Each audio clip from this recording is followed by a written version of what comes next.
जय हिंद बालको, कैसे हैं आप लोग। आप लोग का स्वागत है हमारी केमिस्ट्री क्लास में। मैं doctor Amit Kumar Pandey, team new ACNI and Sharda classes, HOD of chemistry. तो हम लोग अल्कलाइन अर्थ मेटल या S ब्लॉक के दूसरे चैप्टर्स पर काम कर रहे थे, जिसमें एक लेक्चर हमारा कंप्लीट हो चुका है। उस लेक्चर में हमने अल्कलाइन अर्थ मेटल की फिजिकल प्रॉपर्टीज़, एटॉमिक प्रॉपर्टीज़ और आप कह सकते हैं कि जो रिडक्शन पोटेंशियल है, इन सारे टॉपिक्स पर हम लोगों ने बात कर लिया था। इन टॉपिक में हम लोगों ने NCERT का एक एक पॉइंट कवर किया था, एक एक लाइन को कवर किया था। आज का जो हमारा लेक्चर है वो अल्कलाइन अर्थ मेटल की केमिकल प्रॉपर्टीज़ पर है, जिसमें बेसिकली हम लोग डील करेंगे जो एयर के कंपोनेंट के साथ अल्कलाइन अर्थ मेटल रिएक्ट करते हैं, जैसे कि ऑक्सीजन के साथ या फिर आप कह सकते हैं नाइट्रोजन के साथ, ठीक है, या वाटर वेपर के साथ। इन सब केमिकल स्पीसीज के साथ अल्कलाइन अर्थ मेटल की हम लोग रिएक्टिविटी को इस लेक्चर में डील करने वाले हैं। तो मेक श्योर आप पेन और पेपर लेकर के बैठ गए होंगे।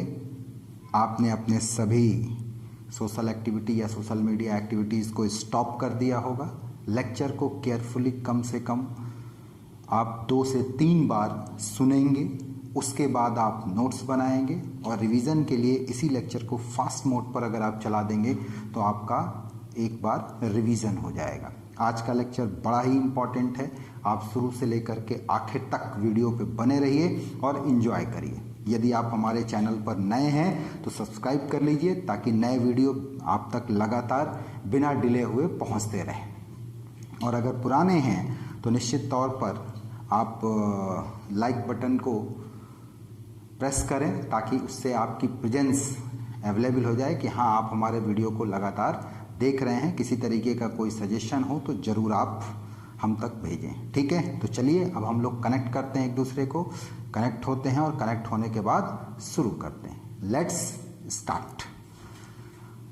इस लेक्चर में अगर हम केमिकल प्रॉपर्टीज़ का जिक्र करें, केमिकल प्रॉपर्टीज़ को अगर हम अल्कलाइन अर्थ मेटल की बात करें, तो अल्कलाइन अर्थ मेटल की जो केमिकल प्रॉपर्टीज़ होती हैं,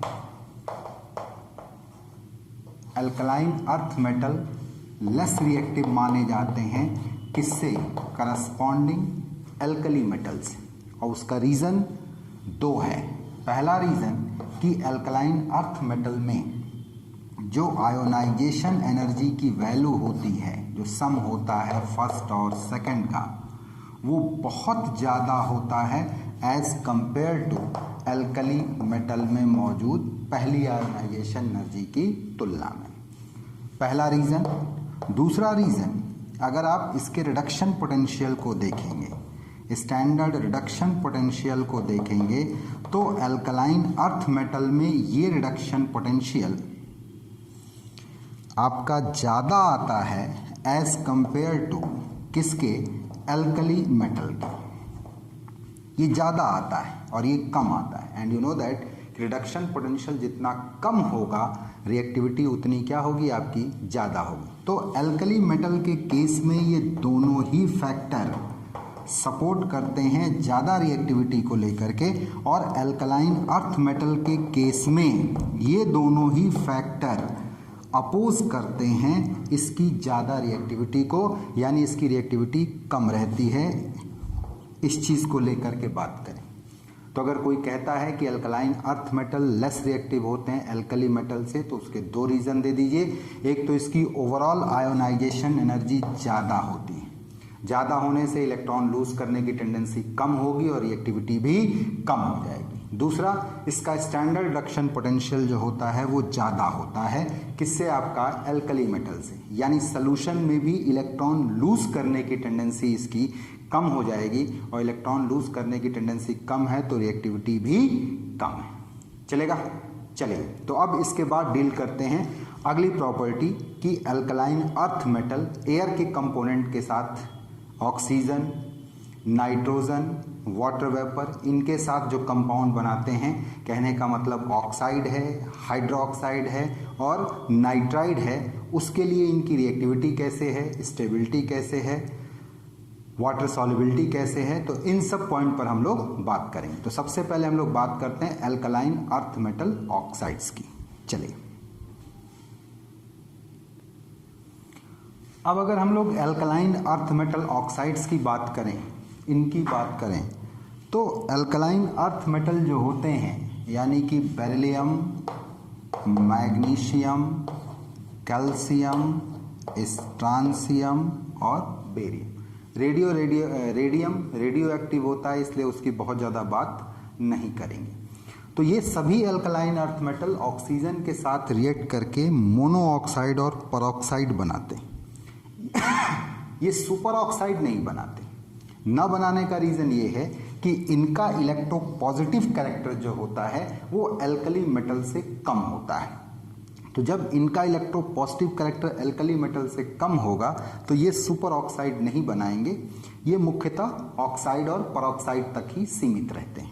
जैसे बेरिलियम है तो बेरिलियम और मैग्नीशियम दोनों ही मोनो ऑक्साइड बनाते हैं, जबकि कैल्शियम मोनो ऑक्साइड और परऑक्साइड दोनों बनाता है, जबकि स्ट्रांसियम और बेरियम मुख्यतः परऑक्साइड और थोड़ा बहुत ऑक्साइड बनाते हैं। चल जाएगा, थोड़ा बहुत ऑक्साइड बनाते हैं ये। अब अगर ऑक्सीजन के लिए इनके रिएक्टिविटी की बात करोगे तो ऊपर से नीचे आने पर चूंकि इनका स्टैंडर्ड रिडक्शन पोटेंशियल घटता चला जाता है तो इनकी रिएक्टिविटी भी क्या करती है, आपकी बढ़ती जाती है। इनकी रिएक्टिविटी जो होती है वो बढ़ती चली जाती है। साथ ही साथ ये जो ऑक्साइड बनते हैं इनकी थर्मल स्टेबिलिटी भी जो होती है वो बढ़ती जाती है। थर्मल स्टेबिलिटी जो होती है वो बढ़ती जाती है। ऊपर से नीचे आने पर जो परऑक्साइड्स होते हैं इनकी स्टेबिलिटी इसलिए बढ़ती है क्योंकि लैटिस एनर्जी जो होती है वो बढ़ जाती है। और वो क्यों बढ़ती है, क्योंकि large cation are stabilized by large anion. जो बड़ा कैटायन है वो बड़े एनायन के द्वारा स्टेबलाइज किया जाएगा और इसको आप नाम दे सकते हैं lattice enthalpy effect. Lattice enthalpy effect, ठीक है जी। साथ ही साथ अगर आप देखें तो इन ऑक्साइड का जो बेसिक नेचर है ये भी ऊपर से नीचे आने पर बढ़ता जाता है। यानी सबसे ज़्यादा कौन सा ऑक्साइड बेसिक होगा, बेरियम, और सबसे कम कौन सा होगा, बेरिलियम ऑक्साइड। बेरिलियम ऑक्साइड से ज़्यादा बेसिक मैग्नीशियम, मैग्नीशियम से ज़्यादा कैल्शियम, कैल्शियम से ज़्यादा स्ट्रांसियम और स्ट्रांसियम से ज़्यादा बेरियम ऑक्साइड होगा। इसके अलावा अगर आप देखें इनके बेसिक नेचर पर बात करें तो बेरिलियम ऑक्साइड जो होता है वो एम्फोट्रिक नेचर का होता है। एम्फोट्रिक नेचर का होता है। अभी मैं इसकी रिएक्शन एसिड और बेस दोनों से दिखा दूंगा। जबकि मैग्नीशियम ऑक्साइड जो होगा वो लेस बेसिक होगा और कैल्शियम, स्ट्रांसियम और बेरियम ऑक्साइड जो आप देख रहे हैं ये हाईली बेसिक होंगे, बहुत ज़्यादा बेसिक होंगे। अगर आप इनके बेसिक कैरेक्टर को एल्कली मेटल के साथ सेम पीरियड में कंपेयर करें तो इनका बेसिक कैरेक्टर कम हो जाता है। Alkali metal oxide are much more basic than alkaline earth metal oxide. चलेगा। इसके अलावा मैं बताऊं कि जहां ये कैल्शियम, स्ट्रांसियम और बेरियम के ऑक्साइड आयनिक होते हैं वहीं बेरिलियम और मैग्नीशियम के ऑक्साइड जो होते हैं वो एम्फोट्रिक होते हैं।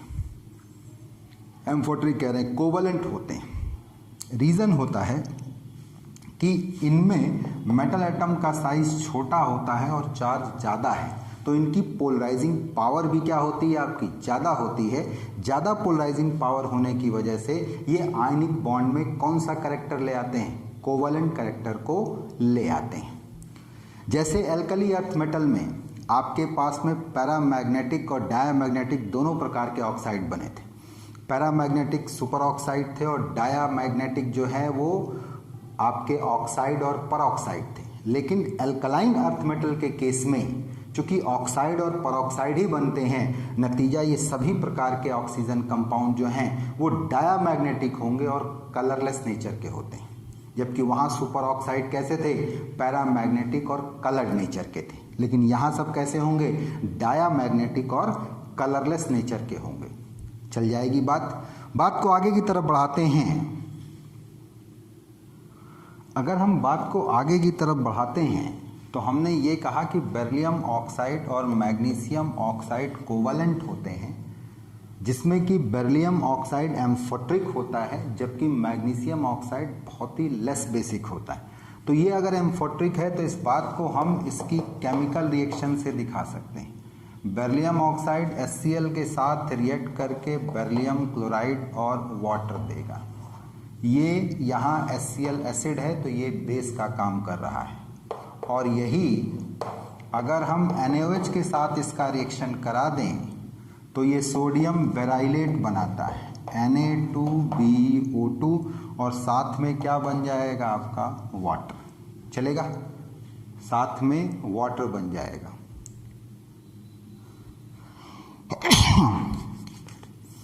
तो हमारा आपसे ये कहना है कि यहाँ ये बेस है तो ये किसका काम कर रहा है? आपका एसिड का काम कर रहा है। तो ये यहाँ एम्फोट्रिक नेचर को प्ले कर रहा है, एम्फोट्रिक नेचर को प्ले कर रहा है। अब अगर आप इसके स्ट्रक्चर को देखेंगे तो बेरिलियम ऑक्साइड में हर एक beryllium atom tetrahedrally 4 oxygen atom से घिरा हुआ होता है। और कैसा स्ट्रक्चर बनता है इसका? 3D स्ट्रक्चर इसका बनता है। साथ ही साथ अगर आप देखें इस चीज़ को तो अगर इनके ऑक्साइड में वाटर मिला दिया जाए तो वो करस्पॉन्डिंग हाइड्रो ऑक्साइड में बदल जाते हैं। जैसे अगर मैं बेरियम परऑक्साइड को ले लूँ और इसमें वाटर मिला दूँ तो ये करस्पॉन्डिंग बेरियम हाइड्रो ऑक्साइड में बदल जाता है। ये बेरियम हाइड्रो ऑक्साइड में आपका बदल जाएगा, हाइड्रेटेड बेरियम परऑक्साइड। ये चलेगा? तो इनके ऑक्साइड वाटर में घुल करके बड़ी आसानी से हाइड्रो ऑक्साइड भी बनाते हैं। ठीक, बात को आगे बढ़ाते हैं। यहाँ जो ये बेरियम परऑक्साइड वाली रिएक्शन है इसमें 2 वाटर मॉलिक्यूल होता है क्रिस्टलाइजेशन का। मैंने एक लिखा हुआ है तो 2 वाटर मॉलिक्यूल क्रिस्टलाइजेशन का है और ये वाटर के साथ रिएक्ट करके बेरियम हाइड्रोक्साइड देता है और साथ में H2O2 देता है, हाइड्रोजन परऑक्साइड देता है। चल जाएगा? तो ये बात हम लोगों ने कर ली थी किसकी? एल्कलाइन अर्थ मेटल के ऑक्साइड्स की। अब हम लोग बात करेंगे एल्कलाइन अर्थ मेटल हाइड्रोक्साइड की। चलिए, तो अगर हम लोग एल्कलाइन अर्थ मेटल हाइड्रोक्साइड की बात करें तो सबसे पहले बनते कैसे हैं? बनते ऐसे हैं कि चाहे आप एल्कली मेटल को वाटर में डिप कर दीजिए या फिर एल्कलाइन अर्थ मेटल को वाटर में डिप करिए या एल्कलाइन अर्थ मेटल के ऑक्साइड को वाटर में आप डिप करिए। तो डिप करने पर करस्पॉन्डिंग अगर मेटल है तो हाइड्रो ऑक्साइड और हाइड्रोजन गैस बनेगी, और अगर एल्कलाइन अर्थ मेटल का ऑक्साइड है तो केवल हाइड्रो ऑक्साइड बनता है। ये चल जाएगा?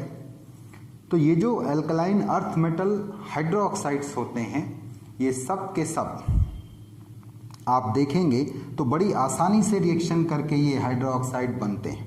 अब अगर इनके नेचर पर हम विचार करें कि इनकी रिएक्टिविटी वाटर के साथ कैसे होती है, तो बेरिलियम जो है वो बॉइल्ड वाटर से रिएक्ट नहीं करता। बॉइल्ड वाटर अगर लिया जाए तो बेरिलियम रिएक्ट नहीं करता, लेकिन अगर यहीं पर मैग्नीशियम है तो ये बॉइल्ड वाटर से रिएक्ट करेगा, जबकि कैल्शियम, स्ट्रांसियम और बेरियम ये सब जो है कोल्ड वाटर से रिएक्ट कर जाते हैं। किससे रिएक्ट करते हैं? कोल्ड वाटर से आसानी से रिएक्ट करके करस्पॉन्डिंग हाइड्रोक्साइड बनाते हैं। बेरिलियम का जो हाइड्रोक्साइड है ये एम्फोट्रिक नेचर का होता है।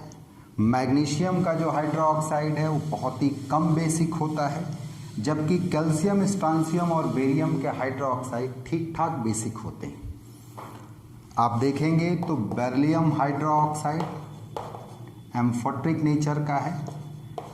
मैग्नीशियम हाइड्रोक्साइड ये बहुत ही लेस बेसिक होता है। कैल्शियम हाइड्रोक्साइड, स्ट्रांसियम हाइड्रोक्साइड और बेरियम हाइड्रोक्साइड ये बड़े बेसिक होते हैं। तो एक लाइन में आप ये कह सकते हैं कि ऊपर से नीचे आने पर जो बेसिक कैरेक्टर है वो इंक्रीज करता है क्योंकि इलेक्ट्रोपॉजिटिव कैरेक्टर भी इंक्रीज करता है। इन्हीं हाइड्रोक्साइड के अगर हम थर्मल स्टेबिलिटी की बात करें तो वो थर्मल स्टेबिलिटी ऊपर से नीचे आने पर बढ़ती है। अगर हम इनकी वाटर सॉल्युबिलिटी की बात करें तो आम तौर पे सभी आयनिक कंपाउंड की वाटर सॉल्युबिलिटी ग्रुप में ऊपर से नीचे आने पर घटती है, लेकिन अल्कलाइन अर्थ मेटल हाइड्रोक्साइड की वाटर सॉल्युबिलिटी ऊपर से नीचे आने पर बढ़ती है, इंक्रीज करती है। तो बेसिक कैरेक्टर इंक्रीज करता है, थर्मल स्टेबिलिटी इंक्रीज करती है, वाटर सॉल्युबिलिटी जो होता है वो क्या करता है, इन अल्कलाइन अर्थ मेटल का इंक्रीज करता है। बात को आगे की तरफ बढ़ाते हैं। इसमें अब एक बात रह गई कि अगर अल्कलाइन अर्थ मेटल हाइड्रोक्साइड को अल्कली मेटल हाइड्रोक्साइड से कंपेयर किया जाए तो मैं आपको बताऊं कि इनका जो बेसिक नेचर है, किसका, अल्कलाइन अर्थ मेटल ऑक्साइड का जो बेसिक नेचर है, जो वाटर सॉल्युबिलिटी है, जो थर्मल स्टेबिलिटी है, वो कम होती है किसकी तुलना में, अल्कली मेटल ऑक्साइड की तुलना में। चलेगा, यानी alkali metal oxide hydroxide alkaline earth metal hydroxide से ज़्यादा बेसिक होते हैं, ज़्यादा सॉल्युबल होते हैं, ज़्यादा थर्मली स्टेबल होते हैं। चल जाएगा, कोई दिक्कत। अब हम लोग आते हैं अल्कलाइन अर्थ मेटल नाइट्राइड्स पर। नाइट्राइड का मतलब जो नाइट्रोजन के साथ के कंपाउंड होते हैं। अब अगर हम लोग अल्कलाइन अर्थ मेटल नाइट्राइड की बात करें तो सभी अल्कलाइन अर्थ मेटल बेरिलियम से लेकर के बेरियम तक नाइट्राइड बनाते हैं, और इनका जो नाइट्राइड होता है उसमें पर्टिकुलर मेटल को, अल्कलाइन अर्थ मेटल को नाइट्रोजन के साथ अगर हीट किया जाए तो ये M3N2 टाइप नाइट्राइड बनाते हैं। ये इसमें अगर हम बात कर लें तो जो बेरिलियम नाइट्राइड होता है ये वोलेटाइल होता है। बेरिलियम नाइट्राइड वोलेटाइल होता है, और इसको छोड़ करके मैग्नीशियम, कैल्शियम, बेरियम नाइट्राइड जो होते हैं वो सब के सब नॉन वोलेटाइल होते हैं। इसके वोलेटाइल होने का रीज़न ये है कि ये कोवलेंटली होता है, मॉलिकुलर होता है, इस वजह से ये वोलेटाइल है। और इनमें मॉलिकुलर नेचर कम होता है और थोड़ा आयनिक नेचर आने की वजह से ये नॉन वोलेटाइल होते हैं। इन मेटल नाइट्राइड की खासियत ये है कि अगर आप इनको वाटर में डिप करोगे, थोड़ा सा हीट कर दोगे तो करस्पॉन्डिंग हाइड्रोक्साइड बनेगा, और साथ में कौन सी गैस निकलेगी आपकी, अमोनिया गैस रिलीज होती है। ठीक है जी। और ये एक बहुत अच्छा एग्जाम्पल है किसका, एसिड बेस रिएक्शन का। ये एसिड बेस रिएक्शन का बहुत अच्छा एग्जाम्पल है। ठीक है जी।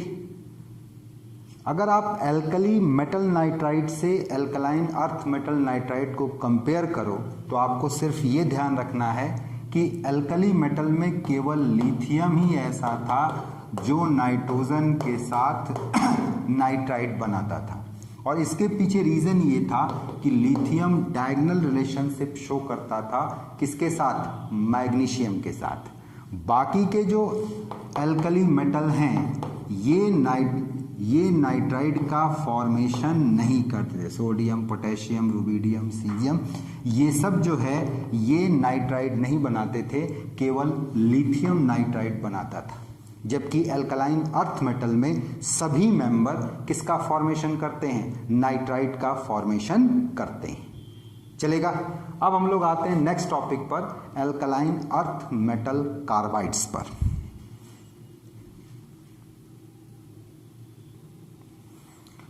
अब अगर हम लोग एल्कलाइन अर्थ मेटल कार्बाइड की बात करें तो सभी के सभी एल्कलाइन अर्थ मेटल कार्बन से रिएक्ट करके कार्बाइड बनाते हैं। जैसे बेरिलियम है तो बेरिलियम कार्बन या कोक के साथ रिएक्ट करके Be2C टाइप का कार्बाइड बनाता है।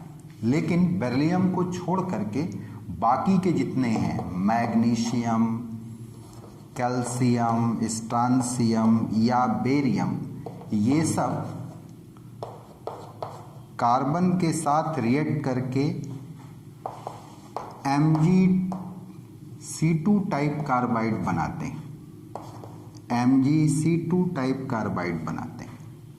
दोनों कार्बाइड में अंतर ये है कि अगर आप बेरिलियम कार्बाइड को वाटर के साथ रिएक्ट कराओ तो ये मीथेन गैस देता है, लेकिन अगर बेरिलियम को छोड़ करके एल्कलाइन अर्थ मेटल के कार्बाइड को वाटर के साथ रिएक्शन कराओ तो ये एसिटिलीन गैस देता है, एसिटिलीन गैस देता है।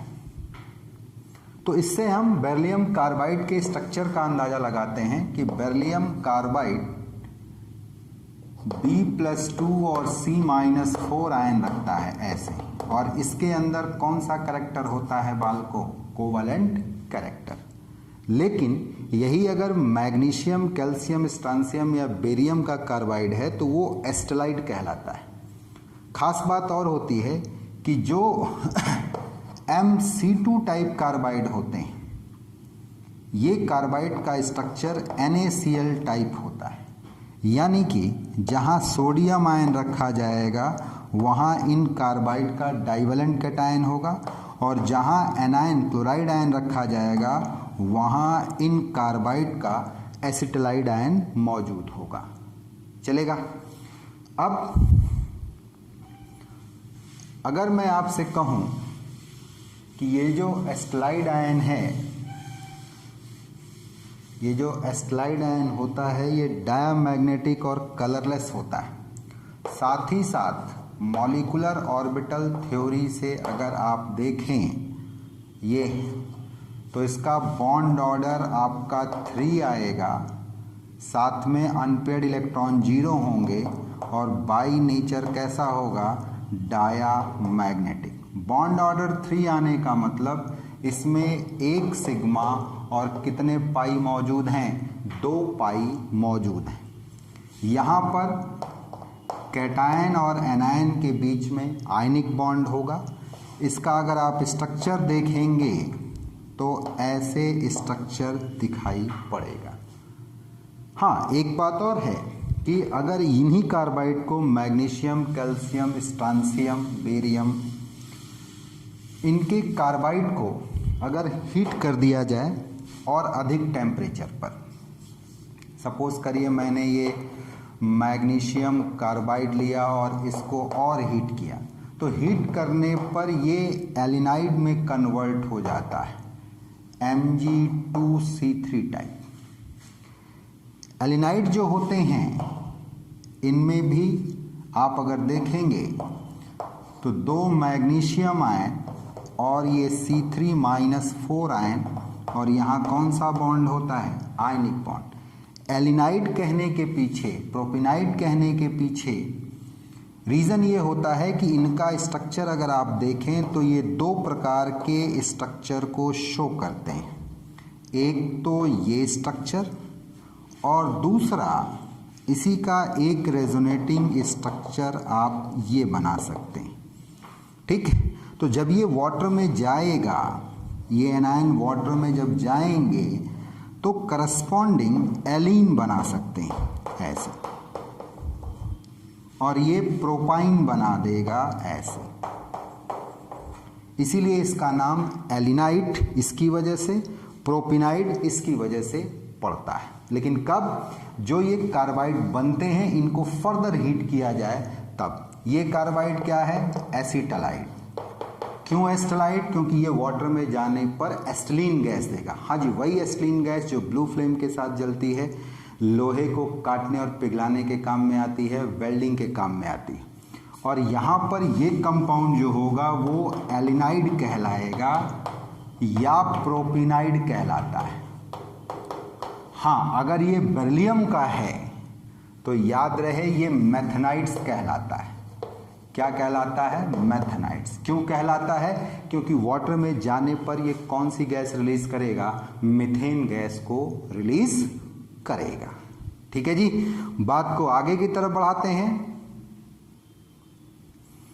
अब अगर हम लोग इसी कार्बाइड में से कैल्शियम कार्बाइड को पकड़ लें, ठीक है जी, कैल्शियम कार्बाइड को पकड़ लें, CaC2 को पकड़ लें और नाइट्रोजन के साथ करीब करीब 1100 डिग्री सेंटीग्रेड के आसपास हीट किया जाए, तो 1100 डिग्री सेंटीग्रेड पर हीट करने पर ये कैल्शियम साइनेमाइड में कन्वर्ट होता है कोक के साथ।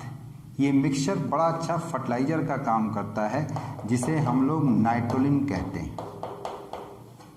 नाइट्रोलिन कहते हैं। ये फर्टिलाइजर करता क्या है कि एटमॉस्फेयर की नाइट्रोजन को अमोनिया में फिक्स करने का काम करता है, और अमोनिया के माध्यम से प्लांट जो होते हैं उसको एब्जॉर्ब कर लेते हैं और अंदर चल करके प्रोटीन या अदर स्ट्रक्चर बनाने में मदद मिलती है। कैसे? ये जो कैल्शियम साइनेमाइड है, इस साइनेमाइड को अगर आप वाटर में डिप करें तो करस्पॉन्डिंग कैल्शियम हाइड्रोक्साइड और साथ में कौन सी गैस बनती है? अमोनिया गैस निकलती है। चलेगा? ये जो साइनेमाइड आयन होता है बड़ा ही इंटरेस्टिंग है। ये कैल्शियम प्लस और Cn2-2 आयन, और यहाँ कौन सा बॉन्ड है? Ionic bond.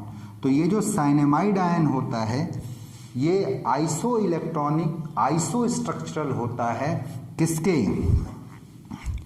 एल्नाइड आयन के, या आप कह सकते हैं CO2 मॉलिक्यूल के। कैसे? अगर हम इन तीनों आयन को पकड़ लें, साइनेमाइड आयन को भी पकड़ लें, कार्बन डाइऑक्साइड को भी पकड़ लें और एलिनाइड या प्रोपेनाइड आयन को भी पकड़ लें, Mg2C3 ये प्रोपेनाइड हो गया, CO2 हो गया, और कैल्शियम साइनेमाइड में CaCN2 हो गया। तो यहाँ से ये कौन सा आयन निकल करके आएगा जी? C3-4 ion. यहाँ ये कौन सा मॉलिक्यूल है? CO2। और कैल्शियम साइनेमाइड में क्या निकल करके आएगा? Cn2-2 ion.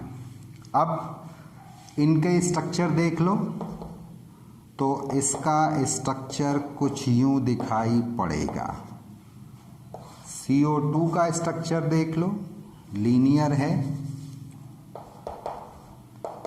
ऐसे दिखाई पड़ेगा। साइनेमाइड आयन का देख लो, ऐसे दिखाई पड़ेगा। अब यहाँ सभी का सेंट्रल एटम sp हाइब्रिडाइज है। देखिए, है सभी आइसो इलेक्ट्रॉनिक है, मतलब सभी के टोटल इलेक्ट्रॉन आपस में बराबर है। 6, 6, 12, 6, 18, 18, 4, 22। इसमें देख लीजिए 8, 8, 16, 16, 6, 22। इसमें देख लीजिए 7, 7, 14, 14, 6, 20, 2, 22। सभी कैसे हैं? शेप में लीनियर हैं, क्योंकि sp हाइब्रिडाइज है तो लीनियर हैं। तो ये तीनों आयन बड़े इंटरेस्टिंग आयन हैं। अगर आप देखें तो तीनों आयन में एटम की संख्या आपस में बराबर है, सभी में 3-3 एटम है। तीनों आयन में या तीनों स्पीसीज में इलेक्ट्रॉन की संख्या आपस में बराबर है, 22-22 इलेक्ट्रॉन। तीनों स्पीसीज लीनियर हैं, देखिए, और तीनों के सेंट्रल एटम का हाइब्रिडाइजेशन सेम है। तो मैं इन तीनों के लिए एक टर्म यूज करूंगा आइसोस्टीयर्स। आइसोस्टीयर्स मतलब iso atomic plus iso electronic equal to isosteres. ये तीनों स्पीसीज आइसो स्ट्रक्चरल हैं, तीनों स्पीसीज आइसो इलेक्ट्रॉनिक हैं। ठीक है, तो ये एक तीनों में आपस में क्या है, आपका समानता है। चलिए बढ़ते हैं अगले कंपाउंड की तरफ। अब अगर हम लोग एल्कलाइन अर्थ मेटल के हाइड्राइड्स की बात करें तो इन हाइड्राइड्स में आप ध्यान से देखेंगे कि बेरिलियम कभी भी डायरेक्ट हाइड्राइड का फॉर्मेशन नहीं करता, ये हाइड्रोजन के साथ डायरेक्ट रिएक्शन नहीं देता। ठीक, तो अगर आपको बेरिलियम का हाइड्राइड बनाना है तो बेरिलियम के क्लोराइड को हम लोग LiLH4 लिथियम एल्युमिनियम हाइड्राइड के साथ हीट करते हैं।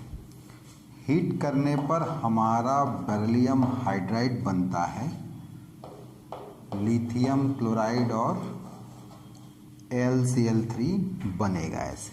ठीक है, तो इसको इनडायरेक्टली बनाते हैं, डायरेक्टली नहीं बनाते। साथ ही साथ ये जो बेरिलियम हाइड्राइड बनता है ये कोवलेंट होता है और पॉलीमरिक नेचर का होता है, पॉलीमर टाइप में ये एग्जिस्ट करता है।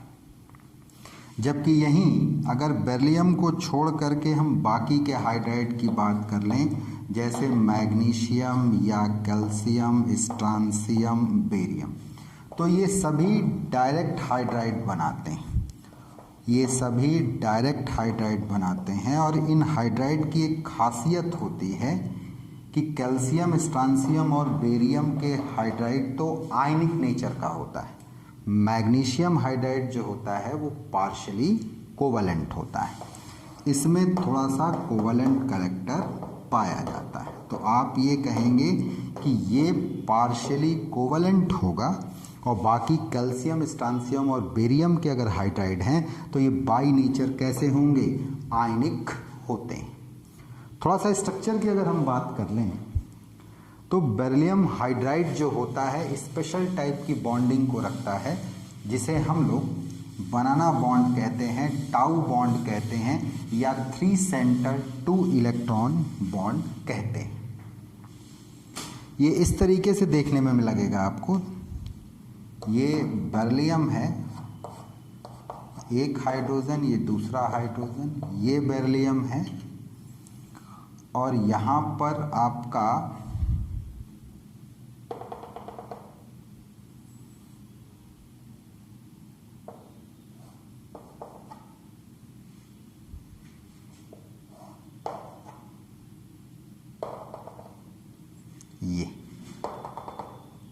ये ऐसे करके यूं चलता चला जाएगा।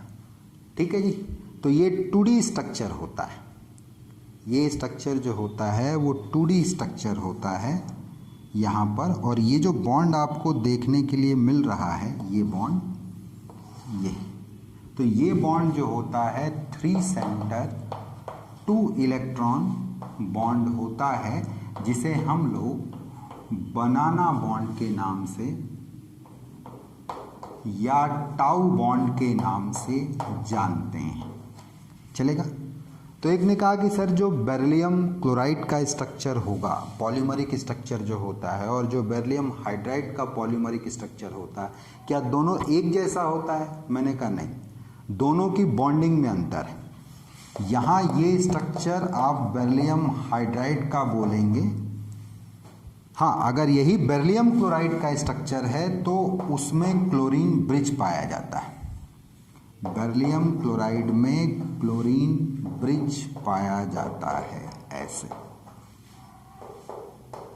और इसमें 3 सेंटर 4 इलेक्ट्रॉन बॉन्ड होता है। मैं बता दूं,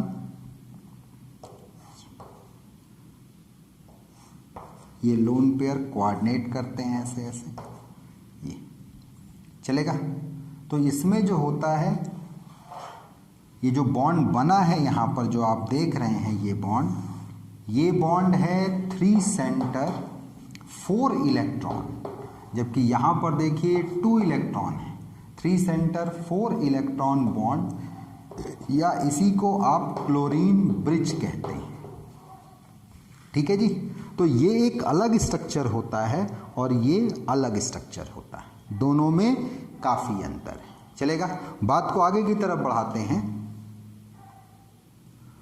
बात को अगर आगे की तरफ हम बढ़ाएं तो बेरिलियम, जहां बेरिलियम हाइड्राइड जहां कोवलेंट नेचर का होता है, वहीं पर मैग्नीशियम हाइड्राइड पार्शियल कोवलेंट और आयनिक होता है, जबकि कैल्शियम, स्ट्रांसियम और बेरियम आयनिक नेचर के होते हैं। हाँ, यहाँ कैल्शियम हाइड्राइड जो होता है इसे हम लोग हाइड्रोलिथ के नाम से भी जानते हैं और इसको एज ए फ्यूल के रूप में इस्तेमाल किया जाता है, जैसे सिग्नल वगैरह होते हैं। है क्या कि कैल्शियम हाइड्राइड अगर पानी में घुल जाए तो ये करस्पॉन्डिंग कैल्शियम हाइड्रोक्साइड और साथ में बड़ी तेजी से कौन सी गैस देता है? हाइड्रोजन गैस देता है। चल जाएगा। तो ये था हाइड्राइड्स के बारे में, किसके? एल्कलाइन अर्थ मेटल के। तो इस लेक्चर में हम लोगों ने जिन टॉपिक को डील किया वो एल्कलाइन अर्थ मेटल के ऑक्साइड्स थे, एल्कलाइन अर्थ मेटल के हाइड्रोक्साइड थे, एल्कलाइन अर्थ मेटल के नाइट्राइड थे, साथ ही साथ एल्कलाइन अर्थ मेटल के कार्बाइड थे और एल्कलाइन अर्थ मेटल के हाइड्राइड्स थे। नेक्स्ट लेक्चर में हम लोग डील करेंगे एल्कलाइन अर्थ मेटल के carbonate, bicarbonate, alkaline earth metal के नाइट्रेट, एल्कलाइन अर्थ मेटल के सल्फेट।